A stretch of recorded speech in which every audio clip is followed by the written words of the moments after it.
రాజేంద్ర అక్క అక్క బాగున్నారక్క? బాగున్నా. ఎక్కడున్నావు?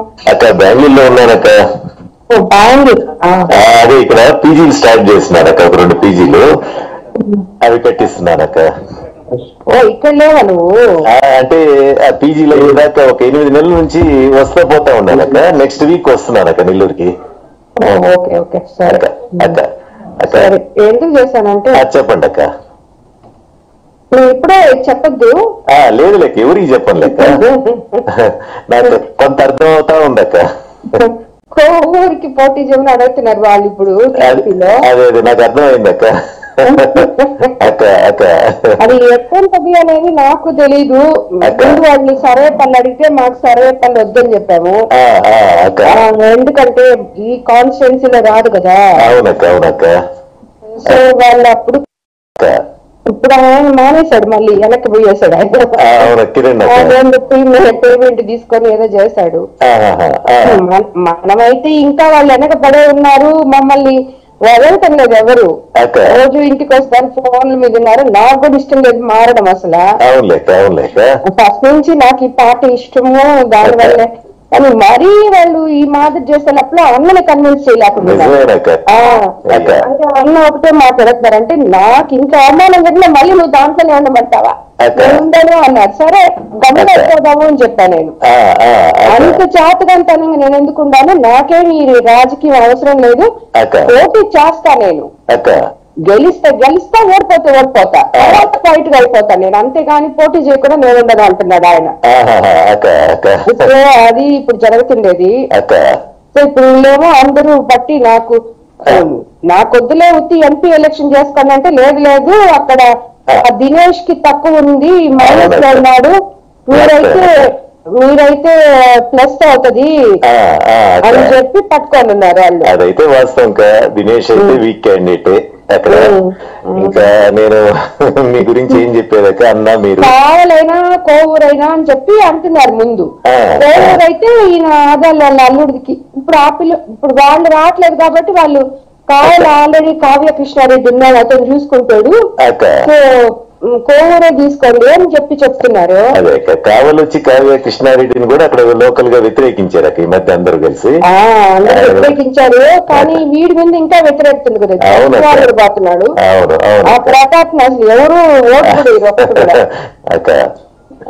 అది చూస్తే నీకు ఒకసారి చెప్తానని. నాకు ప్రసన్న అన్న అనే తలకే నాకు కూడా ఇదిగా అందరూ ఇంట్లో వాళ్ళం అయిపోతుంది, అందరం ఇంట్లో వాళ్ళం అయిపోతుంది. అదే కదక్క. చెప్పినప్పుడు ఇంకా అది ఆలోచించుకోవాలి కదా. మళ్ళీ అన్నకు కూడా ఏంటంటే టీడీపీలో వెళ్తున్నాం కాబట్టి అటు వైఎస్ఆర్సీపీ వాళ్ళు కూడా ప్రెషర్ గానే ఉంటది. ప్లస్ ఎక్కడ ఆత్మకూరులో అయితే ఒక 10,000 కూడా మెజార్టీ రాదు, 10,000 తగ్గద్ది. ఎందుకంటే విక్రమ్ బాగా చేస్తున్నాడు, రామనారాయణ పోయినా కూడా ప్రాబ్లం అవుతుంది.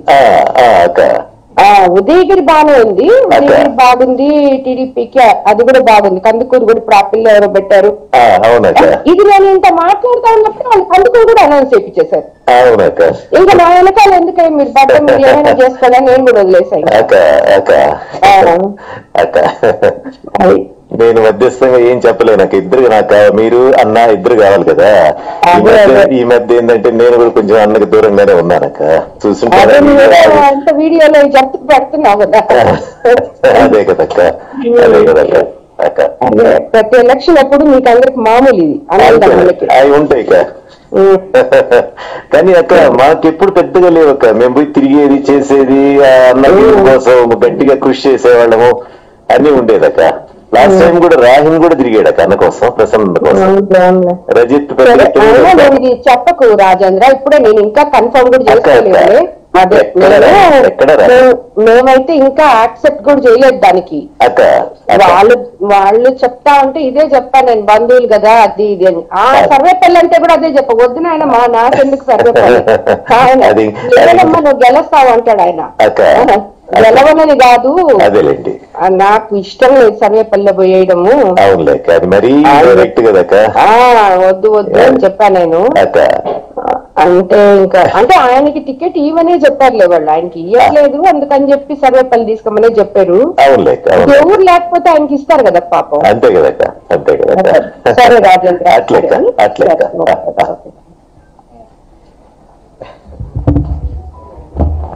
విన్నారు కదా, ఆత్మకూరులో రామనారాయణ రెడ్డి గారు 10,000తో ఓడిపోతున్నారు. కావలిలో వాడు ప్రతాప్ రెడ్డి, మర్యాద కూడా లేదు, గౌరవం కూడా లేదు. చంద్రమోహన్ రెడ్డి గారి గురించి విన్నారు. ఎట్లా చెప్పండి మీరే? ఈమెని రాజకీయ నాయకురాలు అంటామా, కోటీశ్వరాలు అంటామా, నడమంత్రపు సిరి అంటామా? నేనైతే నడమంత్రపు సిరి అంటాను. మధ్యలో డబ్బు వచ్చింది, అహంభావం, అహంకారం, పగరు, ఇవన్నీ వచ్చేటట్లు చేస్తాయి డబ్బులు. ఆ పగరుతోనే ఇవన్నీ మాట్లాడింది. కరెక్ట్ కాదు కదా. విజయసాయి గారు మాట్లాడతారు.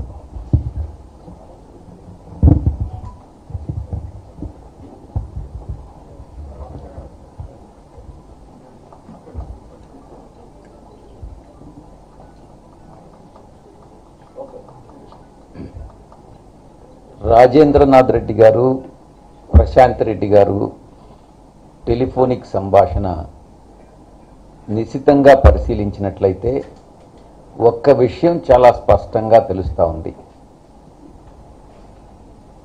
పెద్దల పట్ల అగౌరవంగా మాట్లాడడం, 2 తెలుగుదేశం పార్టీలో చేరిన తర్వాత ప్రశాంత్ రెడ్డి గారు కానీ ఆమె భర్త వేమిరెడ్డి ప్రభాకర్ రెడ్డి గారు కానీ విజయం సాధించలేనట్లయితే మేము క్వైట్ అయిపోతాము, మేము ఇక్కడ రాజకీయాల్లో ఉండము, మా యొక్క వ్యాపారాలు పరోక్షంగా చెప్పడం ఏంటంటే మా యొక్క వ్యాపారాలు చూసుకుంటాం, మేము రాజకీయాల్లో ఉండం, ప్రజా జీవితంలో ఉండం, మేము క్వైట్ అయిపోతాము అన్నటువంటిది చాలా స్పష్టంగా వాళ్ళ యొక్క మదిలో ఉంది అన్నటువంటి విషయం తెలుస్తూ ఉంది. అంటే తన వ్యాపారాలు ఏదైతే ఉన్నాయో అది దుబాయ్లో కానీ, సింగపూర్లో కానీ, ఇండోనేషియాలో కానీ, ఆఫ్రికాలో కానీ, ఇక్కడ భారతదేశంలో కానీ ఆ వ్యాపార లావాదేవీలు చూసుకుంటారే కానీ ప్రజా జీవితంలో వీళ్ళు ఉండరు అన్నటువంటిది ఘంటాపదంగా చెప్పొచ్చు. వాళ్ళ మనోభావాలనే వాళ్ళు వ్యక్తం చేయడం జరిగింది.